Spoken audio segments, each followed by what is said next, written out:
ओम भगवते वासुदेवाय नमः। तो देव गुरु बृहस्पति को बुद्धि और शिक्षा का कारक माना जाता है। गुरुवार को बृहस्पति देव की पूजा करने से धन, विद्या, मान, सम्मान, प्रतिष्ठा और कई अन्य मनोवांछित फल की प्राप्ति होती है। धार्मिक ग्रंथों के अनुसार गुरुवार को भगवान बृहस्पति की पूजा का विधान है। गुरुवार के दिन व्रत और कथा सुनने से घर परिवार में सुख समृद्धि बनी रहती है। तो आइए जानते हैं गुरुवार व्रत कथा के बारे में। तो कथा के अनुसार प्राचीन काल की बात है, किसी राज्य में एक बड़ा प्रतापी और दानी राजा राज करता था। वह गुरुवार को व्रत रखकर दीन दुखियों की मदद करके पुण्य प्राप्त करता था, परंतु ये बात उसकी रानी को अच्छी नहीं लगती थी। वह ना तो व्रत करती और ना ही दान पुण्य में विश्वास रखती थी। इतना ही नहीं, वह राजा को भी ऐसा करने से मना करती थी। एक समय की बात है कि राजा शिकार खेलने के लिए वन गए और घर पर रानी और दासी थे। उसी समय गुरु बृहस्पति देव साधु का रूप धारण कर राजा के दरवाजे पर भिक्षा मांगने आए। तो साधु ने जब रानी से भिक्षा मांगी तो वह कहने लगी, हे साधु महाराज, मैं इस दान और पुण्य से तंग आ गई हूँ। आप कोई ऐसा उपाय बताएं जिससे कि सारा धन नष्ट हो जाए और मैं आराम से रह सकूं। इतना सुनकर बृहस्पति देव ने कहा, हे देवी, तुम बड़ी विचित्र हो। संतान और धन से कोई दुखी होता है? अगर अधिक धन है तो इसे शुभ कार्य में लगाओ, कुंवारी कन्याओं का विवाह कराओ, विद्यालय और बाग बगीचे का निर्माण कराओ, जिससे तुम्हारे दोनों लोग सुधरे। परंतु साधु की इन बातों से रानी को खुशी नहीं हुई। उसने कहा कि मुझे ऐसे धन की आवश्यकता नहीं है जिसे मैं दान दूं और जिसे संभालने में मेरा सारा समय नष्ट हो जाए। तब साधु ने कहा, अगर तुम्हारी ऐसी इच्छा है तो मैं तुम्हें जैसा बताता हूँ तुम वैसा ही करना। गुरुवार के दिन तुम घर को गोबर से लीपना, अपने बालों को पीली मिट्टी से धोना, राजा से हजामत बनवाने को कहना, भोजन में मांस मदिरा का प्रयोग करना, कपड़े धोबी के यहाँ धुलवा देना। इस प्रकार 7 बृहस्पतिवार करने से तुम्हारा समस्त धन नष्ट हो जाएगा। इतना कहकर साधु के रूप में बृहस्पति देव अंतर्धन हो गए। साधु के अनुसार कही बातों को पूरा करते हुए रानी को केवल 3 बृहस्पतिवार ही बीते थे कि उसकी समस्त धन संपत्ति नष्ट हो गई। भोजन के लिए राजा का परिवार तरसने लगा।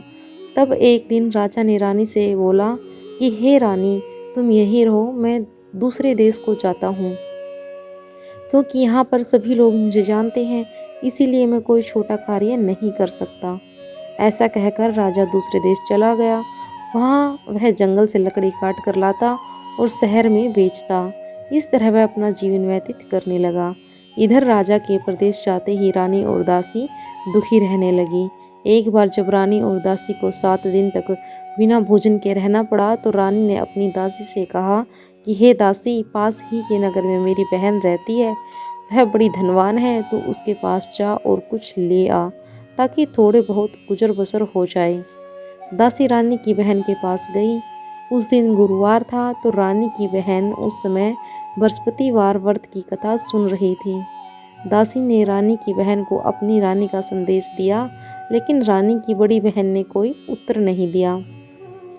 जब दासी को रानी की बहन से कोई उत्तर नहीं मिला तो वह बहुत दुखी हुई और उसे क्रोध भी आया। दासी ने वापस आकर रानी को सारी बातें बता दी। ये सुनकर रानी ने अपने भागों को कोसा।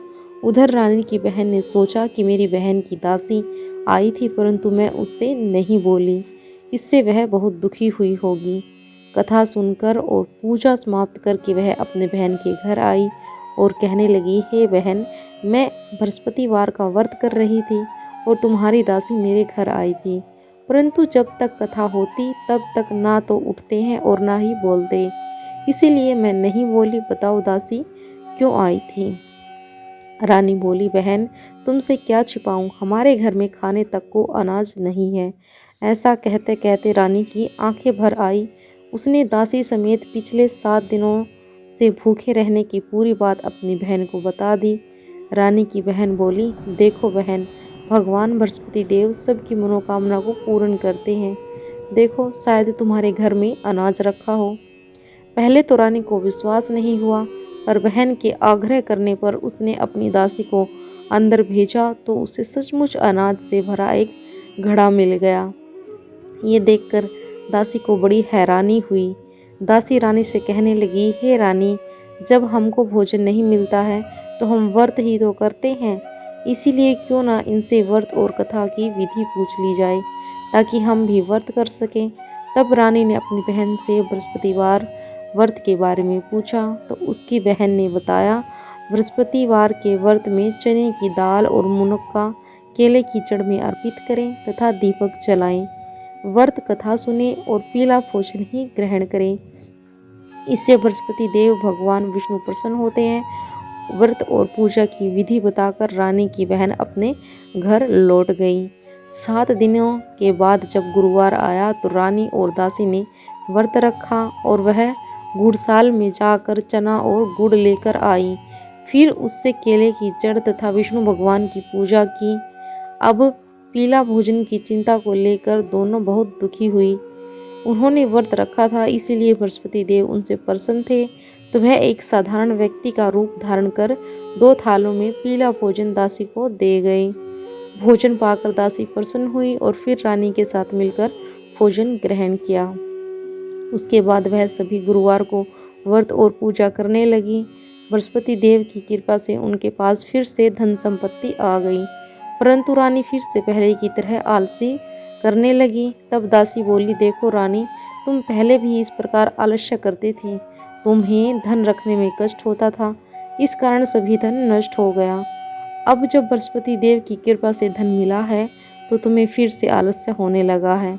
रानी को समझते हुए दासी कहती है कि बड़ी मुसीबतों के बाद हमने ये धन पाया है, इसीलिए हमें दान पुण्य करना चाहिए, भूखों को भोजन कराना चाहिए और धन को शुभ कार्य में खर्च करना चाहिए।